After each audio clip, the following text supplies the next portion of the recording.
O melhor do cinema brasileiro você encontra sempre aqui no Cinejornal. E hoje é dia de bastidores. A gente mostra para você a minha visita ao set de Pele de Rinoceronte, longa-metragem protagonizado por Débora Falabella e Naruna Costa e baseado em uma história real. Uma repórter policial cobrindo o crime para um jornal popular. Uma advogada que prepara a estratégia de acusação do réu e a própria vítima do assassinato, que sofre as consequências de terminar com o namorado, lidam com diversas formas de opressão e violência masculina enquanto procuram ser livres. Uma jornada de transformação que marca o longa-metragem Pele de Rinoceronte, protagonizado por Débora Falabella, que faz a jornalista, e Naruna Costa, que interpreta a advogada. O filme é a estreia do produtor Marcelo Maia na direção de longa-metragem. Vai. Bom, eu estou aqui no set do filme Pele de Rinoceronte, que é dirigido pelo Marcelo Maia, estreia do Marcelo Maia, e Irandir Santos, como é um parceiro de tempos do Marcelo, não podia deixar de estar aqui no elenco desse filme. Para contar essa história que trata desse assunto que é tão urgente no Brasil, no mundo contemporâneo, que é feminicídio, né? Queria que você me falasse um pouco da importância de estar numa obra que traz esse assunto. Eu fiquei, logo quando li o roteiro, assim, eu disse, pô, apesar de ser da década de 70, esse recorte que ele faz, como é atual, infelizmente, né? E que bom que o Marcelo está trazendo esse tema para um filme e para ser bem debatido, e quero muito que esse filme seja visto para causar essa discussão, né? A gente fala da barbárie que é o feminicídio e para isso, no nosso núcleo, tentamos estabelecer o amor, né? E quem está nesse patamar do amor, acho que tem prioridade, lugar de fala, de apontar onde é que está o ódio, onde é que está esse ódio especificamente contra a mulher. Quando vocês entrarem aqui, vocês estão caminhando juntos, aí você vem na frente para deixar esse espaço para olhar dela. A Maria Teresa eu acho que é uma das personagens mais delicadas e difíceis assim que eu já fiz, pelo tamanho da responsabilidade mesmo, né? Uma advogada negra, no final dos anos 70, que tem essa grande responsabilidade de entrar na cena como protagonista para poder fazer a sua sustentação de acusação contra um crime totalmente bárbaro, que tem uma relação direta com o machismo e o feminicídio, que, né, é uma palavra que na época ainda não era tão desenvolvida como hoje. Essa frase, amor não mata, como conseguir desmistificar isso? Do imaginário mesmo, né? Existe um imaginário na sociedade brasileira que aceita que homens possam violentar e matar suas companheiras por inúmeros motivos. Então a responsabilidade dela era conseguir provar que isso é um absurdo, né? E desnaturalizar essa ideia de que homem tem algum poder imaginário sobre as mulheres. Você está em cartaz com Prima Facie e o filme Pele de Rinoceronte dialoga ali com os temas na questão do feminicídio, da violência contra a mulher. Essa foi uma questão que despertou interesse em fazer esse filme também? Eu estou debruçada nesse tema porque antes do Prima Facie eu também fiz um espetáculo de teatro, também falava de violência contra a mulher. Acabei fazendo uma novela que a minha personagem também estava envolvida num caso de violência contra a mulher com o marido. E quando chegou essa história, para mim, óbvio, assim, para mim me pegou profundamente, assim. E na história eu faço a jornalista. Tem um certo paralelo, assim, com a personagem que eu faço no teatro, porque é uma jornalista e ela começa a rever a maneira que ela tem com a profissão, com esses casos.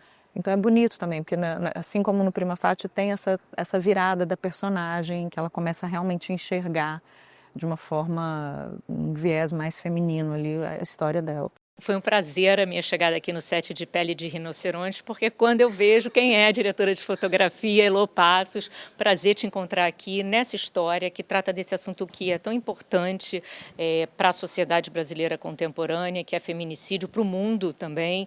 Enfim, nesse filme que tem as principais chefes de equipe lideradas, né, são mulheres. Queria que você me falasse primeiro dessa importância de estar nesse projeto. A gente se vê nessa história de algum jeito, porque essa violência no corpo da mulher não é um lugar datado, né? Esse filme se passa em 76, mas essa história não é datada, porque essa violência permanece, né? Essa discriminação permanece. Então eu me identifico muito, eu e Heloísa, com esse roteiro, nesse lugar do que eu tive que fazer na minha vida para me tornar a Heloísa no cinema brasileiro, né? Tanto como diretora como diretora de fotografia. E aí essas duas personagens, uma advogada e uma jornalista, elas têm uma jornada de transformação. Então as mulheres fazem diferença atrás e na frente da tela nesse filme, né? 2025 são 30 anos da República Pureza, a produtora do Marcelo Maia, que já produziu mais de 25 longas-metragens, e agora você faz a sua estreia com esse filme Pele de Rinoceronte, um argumento seu. Queria que você me falasse um pouco da história do filme, né, que trata de feminicídio, inspirado numa história real, uma história da qual você tem a certa proximidade, certa intimidade. Eu tenho duas tias advogadas. Eu tenho uma lembrança muito vívida, muito presente das discussões apaixonadas na sala da casa dos meus avós, de todos os crimes passionais que aconteceram no Brasil nos anos 70 e 80. Tenho uma memória muito próxima, acompanhei essas discussões, acompanhei esses debates. E aí tive ideia de, ao invés de levar um crime e um tribunal de júri para as telas, levar essa construção das estratégias de defesa ou acusação para o cinema, que é uma abordagem que eu não tinha visto ainda e que me é muito próxima, diz muito da minha vida e da maneira como eu cresci e da minha família, da minha convivência com a minha família. E uma dessas histórias que você se inspirou é a história de Ângela Diniz. É um inspirador, mas poderiam ser outros crimes que aconteceram e que continuam acontecendo, infelizmente. Marcelo, e esse título, Pele de Rinoceronte, por quê? Vem de onde? Vem de eu amo Augusto dos Anjos, tem um poema dele extraordinário chamado As Cismas do Destino, e tem um verso que é como uma pele de rinoceronte estendida por toda a minha vida. E aí no filme isso ganha o tom, a ideia da carcaça que as mulheres precisam ter para enfrentar as violências que elas enfrentam ao longo das suas vidas. Cortou. Bom, e a gente sabe que o Canal Brasil promove o debate e a reflexão sobre a consciência negra o ano todo. Só que agora a nossa programação passa a contar também com uma sessão com dia e horário fixos, com uma seleção de filmes, programas, séries e shows que exaltam a cultura negra. A faixa Negritudes no Canal Brasil estreia hoje com o longa-metragem Otelo, o Grande, de Lucas Rossi dos Santos. Bom, e agora a gente te conta um pouquinho mais sobre o filme.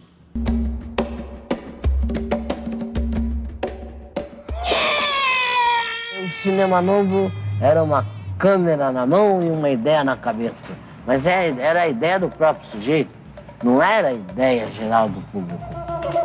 Não há nenhum ator, por mais cômico que seja, que não goste de fazer o público chorar de vez em quando. E não há nenhum ator, por mais dramático que seja, que não queira fazer o público rir de vez em quando. Os papéis que você me vê representar e que não tem nada a ver comigo, é que não tem nada a ver comigo e não tem nada a ver com o negro brasileiro. Mas eu preciso sobreviver. Otelo, Grande, coprodução do Canal Brasil, fala sobre Sebastião Bernardes de Souza Prata, o Grande Otelo, um dos maiores atores e comediantes do Brasil. Órfão e neto de escravos, Otelo escapou da pobreza e traçou uma carreira que rompeu todas as barreiras imagináveis para um ator negro na primeira metade do século XX. Desde a infância eu venho assistindo os filmes do Otelo, enfim. E aí já na adolescência eu conheci os filhos, e aí comecei a fazer cinema e decidi então fazer um filme sobre Otelo, até porque acho que para nós pessoas pretas também tem essa coisa de ser um ancestral, de ser um cara que veio antes da gente, que abriu esse caminho. Então, se a gente está fazendo cinema hoje, é também devido a toda a trajetória do Otelo, né? E a sua ideia era também trazer esse nome, né, de novo para as novas gerações, só que a obra do Otelo é muito vasta. Eu queria que você falasse sobre essa construção, da montagem mesmo, com tanto material de arquivo também. De alguma maneira, quando eu comecei a fazer o filme, a gente entrevistou várias pessoas, assim, pessoas incríveis que inclusive já se foram. Paulo José, Ruth de Souza, Zé Celso, enfim. Mas na hora de montar, quando a gente começou a tatear esses arquivos, a mexer nas entrevistas, eu entendi muito que o Otelo é como se fosse um griot para mim, né? Como se fosse um ancestral que realmente tem como e tem realmente toda a sua trajetória narrada em primeira pessoa no filme. Então eu entendi que tinha como, na montagem, fazer com que ele contasse a sua própria história, né? Então a gente conseguiu, na verdade, das 300 horas que a gente levantou, fazer um filme de 82 minutos com um pouquinho da história dele. Foi lindo, assim, porque ouvir ele falar a própria vida, nas entrevistas todas que ele deu, em áudio, em vídeo, em programas de TV, enfim, e ver ele atuar nos 101 filmes que ele fez também é um grande prazer. Então, quer dizer, para mim foi um processo realmente muito prazeroso, sabe? Foi uma delícia. O próprio Orson Welles perguntou: onde é que está aquele negrinho pequenininho que me disse alô? Qual é a sensação de saber que essa história, que essa trajetória do Grande Otelo vai estar eternizada nesse documentário, né? Com tanto material de arquivo, com tanto conteúdo importante? Eles fizeram esse documentário sendo o mais fiel possível à história de meu pai. E pegaram pormenores, coisas que a maioria do público não sabe, que ele passou durante a trajetória dele da vida. E o que é o melhor de tudo é saber que depois de 20 anos que ele já nos deixou, a gente ainda continua com o mesmo carinho, com a mesma saudade e com a mesma vontade de revê-lo sempre, sempre, sempre. É preciso explicar ao pessoal que quem tem, tem. Quem não tem, não tem.